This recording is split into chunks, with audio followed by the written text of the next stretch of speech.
platform tichazotaura nezvako. If you apologize and then you make a statement, ndichadai vanhu vanoti zi murikuona. Thank you for the stars. Rambai muchipakira mastar. Amai pakirai mastar kuti kwakwa atopo 300 kundidadira nokundisira 1 star. Ende vanhu imi makaoma mungaisa star 1 chaiyo. Gidza anyorwa Gidza asina kana mari kana dhora zvake. Ane mari here Gidza? Nyora Gidza ipo. Uchiri kunyora varume nanhasi. Takati chiko nezvenyaya yevarume. Ndakati kudii nenyaya yevarume? Leave zvevarume alone and do your work. Uri kutoona tiri kumhanya tingoti zvevarume. Takazviregedza zvekutaura zvevarume pamasocial media izvi. Zvinokukanganisa. To my sweetheart, you are chakati kuti vanhu venyika izive. Wakarorwa naye here munhu? Leave karuma ako. Iwa uzoti karuma kando kakakuita kuti utange kutukana nesu. Akambokupa mari kamurume ka.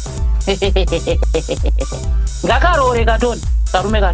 Roora ka ushainire Tete Mildred kutaura kuti Tete Mildred ndaroora. Ava votorowo mari ka iyo yawarora vochipaka mari yedu. Handiti do the right thing. Chiroora ka. Kana waroora isitopowa yedu mari.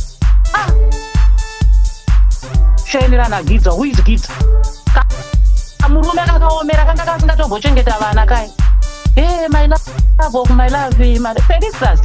Ega kuita shave chairo rakadai. Love of your life uchibuda mjeni. Wakatega ndi mutenda.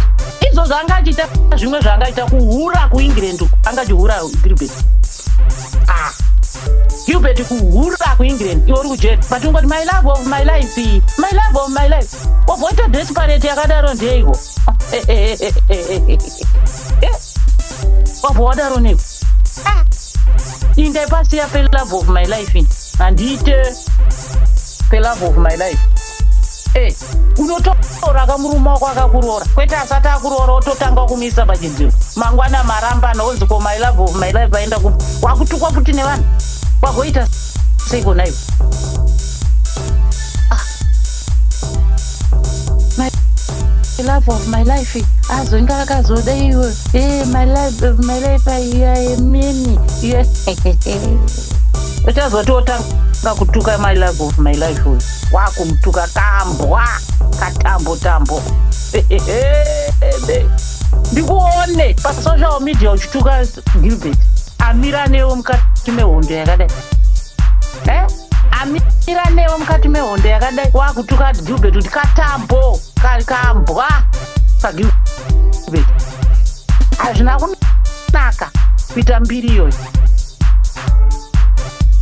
Iri jeri iri ndobva wanga uchifanirwa kuti uite revisit wokona kudai kunyatsoratidza kuti ndachinja.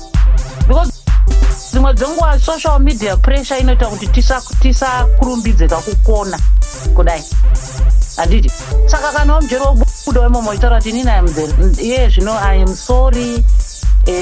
Ndakanamata, ndakaita sei, ndakadi. My love of life osiyo. Ndakazodai. Wokona. Makambaniza ntanga kuuya kudai. My love of life ari wakakuparadza. Wakwaisa futi. Ono ndakaparadzwa nevarume. Wakuisa my love of my life. Murume wako here akanga akakuroora kana kuti murume wakumisa futi. Auone kuti chitsvuku chiri pauri chine my love of my life. Ukangoti my love of my life zvatotanga.